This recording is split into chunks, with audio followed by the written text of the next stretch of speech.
Selanjutnya, Menteri Pertanian Andi Amran Sulaiman menyebut Indonesia memiliki ketahanan pangan yang kuat di tengah tekanan global. Hal itu didukung oleh cadangan beras pemerintah yang mencapai 4,8 juta ton.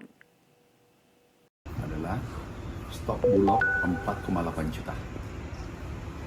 Menteri Pertanian Andi Amran Sulaiman menegaskan Indonesia telah mengambil langkah antisipatif sebelum tekanan global meningkat akibat konflik di Timur Tengah. Dalam keterangan pada Rabu 15 April, Mentan menyebut kesiapan tersebut tercermin dari cadangan pangan nasional yang dimiliki saat ini. Menurutnya, cadangan beras pemerintah atau CBP yang dikelola Perumbulok telah mencapai 4,8 juta ton dan diproyeksikan mendekati 5 juta ton. Angka tersebut menjadi yang tertinggi sepanjang sejarah.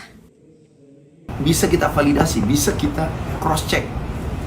Di Bulog adalah dulu maksimal selama Republik ini merdeka, stoknya maksimal 2,6 juta.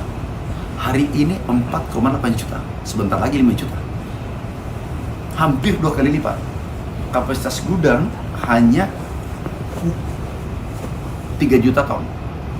Kita sudah sewa 1,8 juta ton hari ini kapasitas gudang. Kita sudah sewa 2 juta ton. Berarti beras melimpah.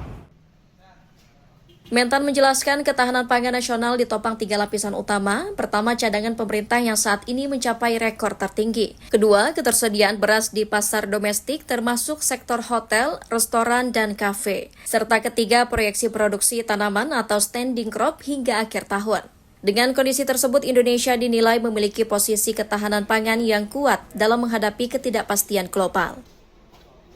Tim Kantor Berita Antara mewartakan.